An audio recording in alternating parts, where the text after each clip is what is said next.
नमस्कार। आज हम अव्ययी भाव समास के बारे में पढ़ेंगे। इसके पहले हम समास के प्रकार पढ़ चुके हैं। अगर आप लोगों ने नहीं पढ़ा है तो उस वीडियो को देख लीजिए। उसमें क्या होता है कि समास के प्रकार, समास किसे कहते हैं, समास के में पद कितने होते हैं, वो सब बताया गया है। तो समास के मुख्य 4 प्रकार होते हैं: अव्ययी भाव समास, तत्पुरुष समास, द्वंद्व समास और बहुव्रीहि समास। तत्पुरुष समास के अंतर्गत ही कर्मधारय समास और द्विगु समास आते हैं। तो अब आज हम जो पहला प्रकार है अव्ययी भाव समास का, उसको पढ़ेंगे। चलिए देखिए, अव्ययी भाव समास में क्या होता है, इसका पूर्व पद अव्यय होता है। इसका पूर्व पद अव्यय होता है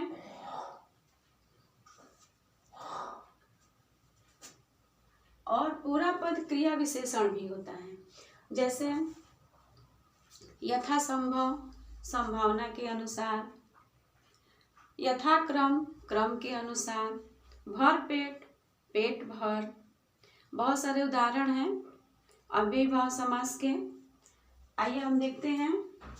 तो अव्ययी भाव समास क्या होता है? अव्ययी भाव समास जो है उपसर्ग वर्त भी होता है।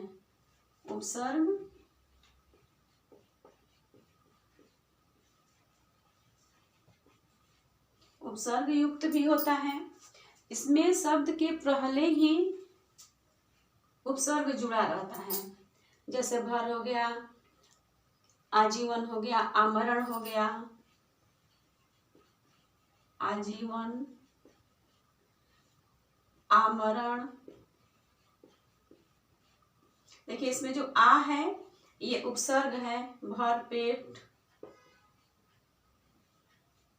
भर पेट, इसमें भर जो है वो भी उपसर्ग है। प्रतिदिन,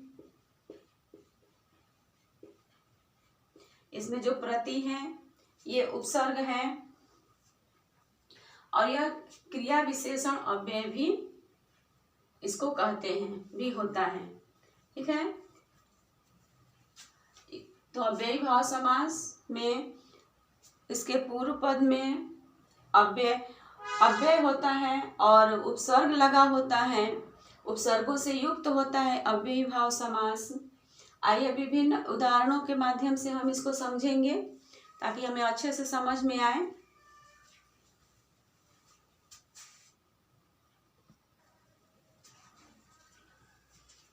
आइए देखते हैं हम उदाहरणों के माध्यम से। देखिए, यथासंभव, जितना संभव हो सके, जितना संभव हो, जितना संभव हो या जितना संभव हो सके। आजन्म, जन्म तक,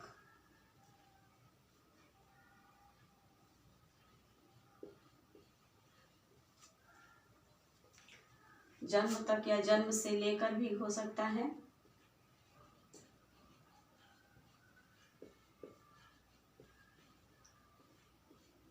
प्रतिदिन, एक एक दिन, प्रतिदिन का एक एक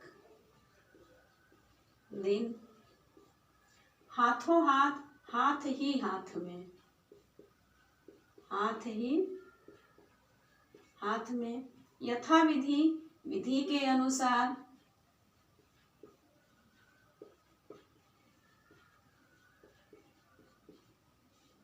देखिए ये समास विग्रह है और इसको कहते हैं समस्त पद, समस्त पद या समासिक पद, कुछ भी आप बोल सकते हैं।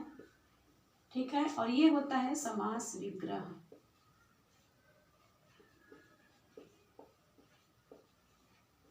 ठीक है। रातों रात, रात ही रात में।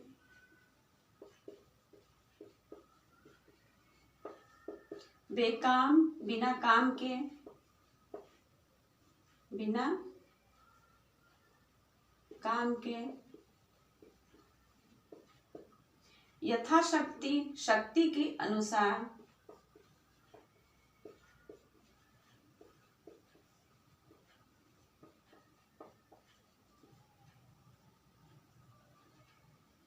प्रत्येक एक एक,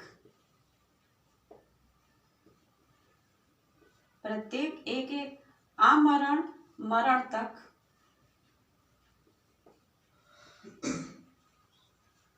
आमरण मरण तक, बात बातों बात, बात ही बात में, बात ही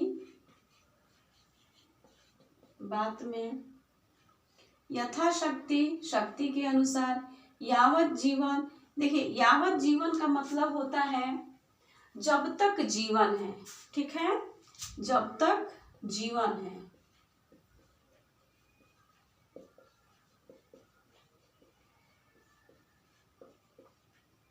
यथाशीघ्र जितना शीघ्र हो सके, यथासाध्य जितना साध्य है या जो साध्य है, प्रत्येक एक एक, सुबह सुबह, डगर डगर, घड़ी घड़ी,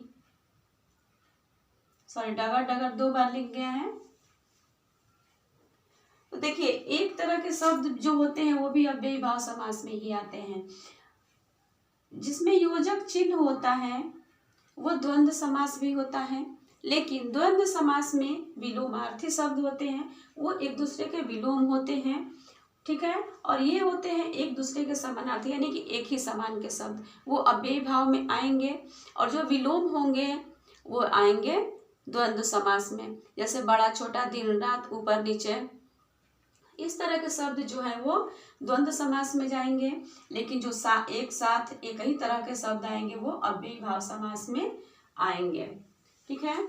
चलिए आगे बढ़ते हैं।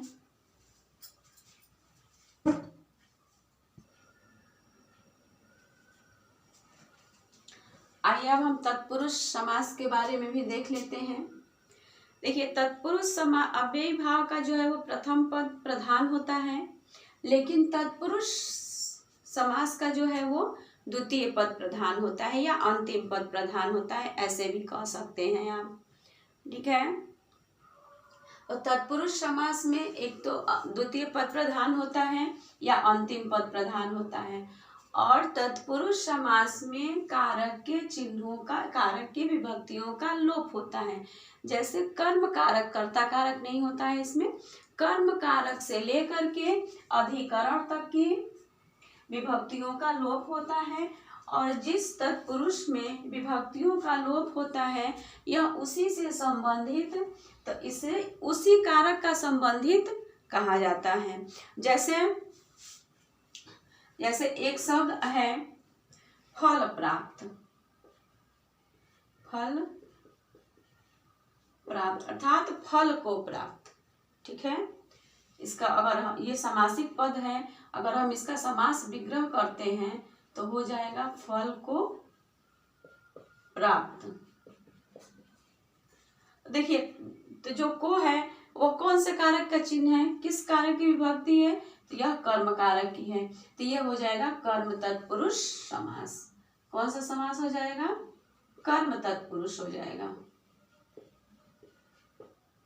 ठीक है, कर्म तत्पुरुष समास। एक और अगर हम शब्द लें रोग पीड़ित, ठीक है, रोग पीड़ित, तो उसको अगर हम लोग समास विग्रह करेंगे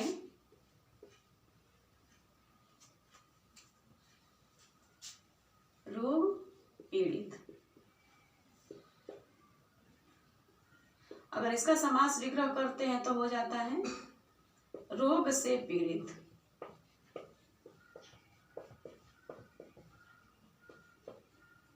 रोग से पीड़ित, ठीक है।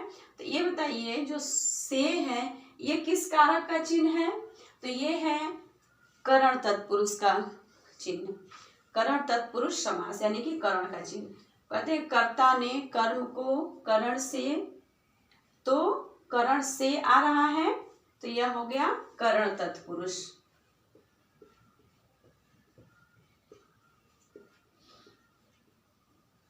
ठीक है, ये हो गया करण तत्पुरुष। देशभक्ति, अगर हम एक शब्द लें देशभक्ति, अगर इसका समास विग्रह हम करेंगे तो क्या हम करेंगे, देश के लिए भक्ति, देश के लिए भक्ति। अब बताइए जो के लिए चिन्ह है, के लिए जो विभक्ति है, यह किस कारक की विभक्ति है, किस कारक का चिन्ह है, तो ये है संप्रदान।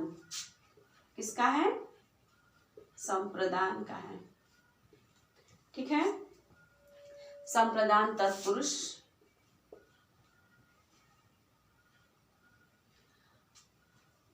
चलिए इसको भी हम बहुत सारे उदाहरणों के माध्यम से देखेंगे तो समझ में आएगा।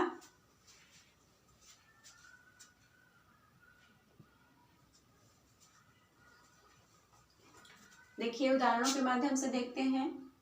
गुणातीत, गुण को पार किया हुआ, यह है कर्म तत्पुरुष समास। कर्म तत्पुरुष का चिन्ह क्या होता है, कर्म कारक का को।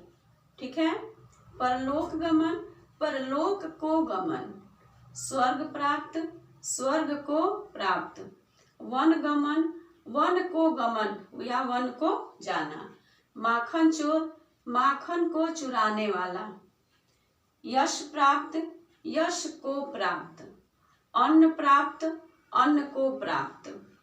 ठीक है, यह है कर्म तत्पुरुष। करण तत्पुरुष, देखिए इसका चिन्ह होता है से के द्वारा।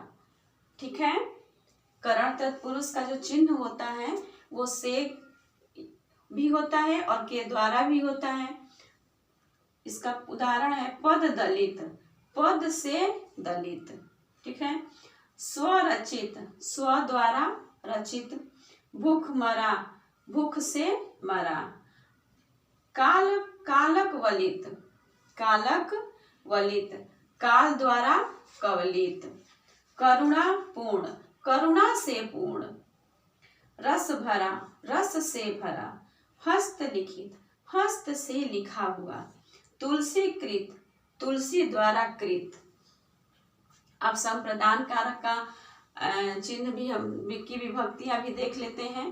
देखिए संप्रदान का जो चिन्ह या विभक्ति होती है वो होती है के लिए को। ठीक है, संप्रदान की जो विभक्ति होती है वो क्या होती है, के लिए को। जैसे यहाँ पे उदाहरण है देशभक्ति, तो इसका क्या हो जाएगा, देश के लिए भक्ति। ठीक है, देश के लिए भक्ति।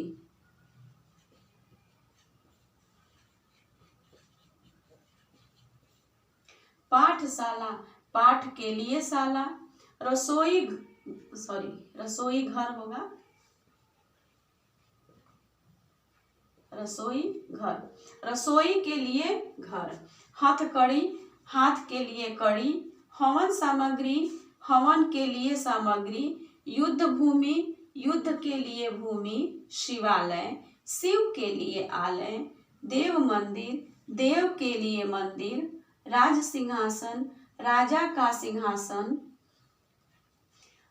या राज करने के लिए सिंहासन, दान पात्र, दान के लिए पात्र। तो ये है संप्रदान कारक का एग्जाम्पल। संप्रदान कारक का जो चिन्ह या विभक्ति होता है वो क्या होता है, के लिए को। आइए आगे बढ़ते हैं।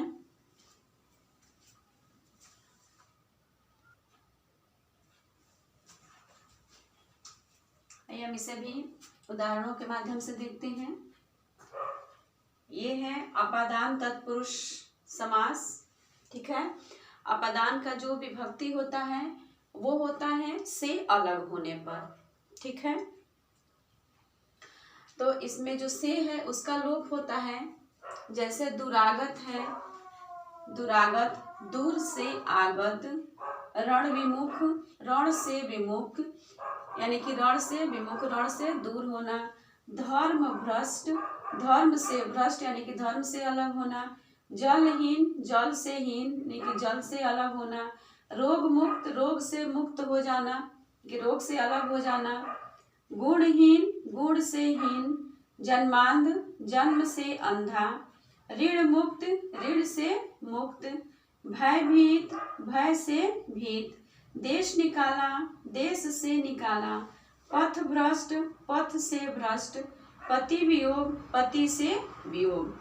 तो अपादान तत्पुरुष में से का लोप होता है और उस से का अर्थ है अलग होने पर। ठीक है, अपादान में अलग होने का अर्थ लगाया जाता है। अब देखिए संबंध तत्पुरुष में, संबंध तत्पुरुष का जो विभक्ति होता है, जो चिन्ह होता है वो का होता है। और जैसे गंगा का तट है तो गंगा का जो तट का संबंध किससे है, तो गंगा से है। यमुना तट भी हो सकता है, सरस्वती तट भी हो सकता है, सिंधु तट भी हो सकता है। भारत रत्न, भारत का रत्न। राजपुत्र, राज का पुत्र, राजा का संबंध, पुत्र का संबंध जो है वो राजा से है, रत्न का संबंध वो है भारत से है। हिमालय, हिम का आलय, जो आलय है इसका संबंध हिम से है। गृह स्वामिनी, गृह की स्वामिनी, जो ये स्वामिनी है, जो जिसका संबंध है वो गृह से है। सेना नायक, सेना का नायक, नायक का संबंध सेना से है। आज्ञानुसार, आज्ञा के अनुसार। जीवन साथी, जीवन का साथी। राजकुमारी, राजा की कुमारी। विद्या सागर, विद्या का सागर। देशवासी, देश का वासी। पराधीन, पर के अधीन, पर का मतलब होता है दूसरा होने के, दूसरों के अधीन। कमल दल, कमल का दल। राम वाटिका, राम की वाटिका। प्रेम सदन, प्रेम का सदन। बीजांकुर, बीजों का अंकुर। देखिए संबंध तत्पुरुष में जो विभक्ति, जिस विभक्ति का लोप होता है वो है का। ठीक है, और अपादान का मतलब होता है से अलग होने पर, यानी कि जिस चीज से अलग हो जाने का जहाँ पे बोध होता है वहां पे अपादान तत्पुरुष समास होता है। ठीक है, चलिए जो बचा है उसको भी हम देख लेते हैं।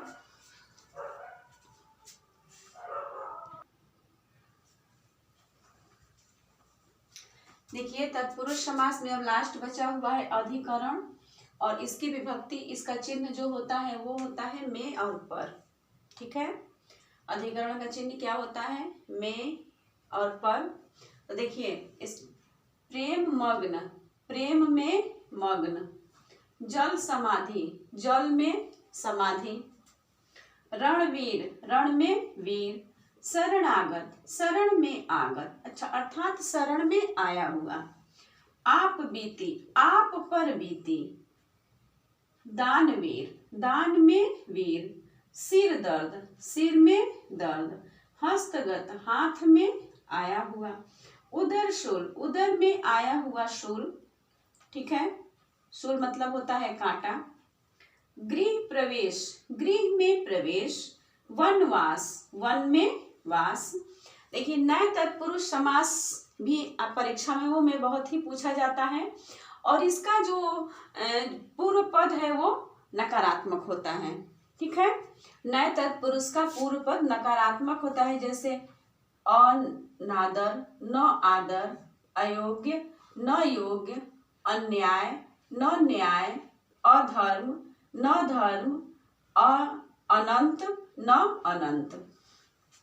ठीक है, तो नए तत्पुरुष समास का जो पूर्व पद होता है वो नकारात्मक होता है, और ये भी तत्पुरुष समास के अंतर्गत ही आता है। तत्पुरुष समास का जैसे द्वितीय पद या अंतिम पद प्रधान होता है, इसका भी प्रधान होता है।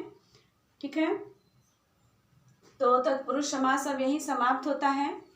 अब हम अगले वीडियो में द्वंद्व समास, द्विगु समास, कर्मधारय समास, बहुव्रीहि समास को पढ़ेंगे। तब तक के लिए धन्यवाद।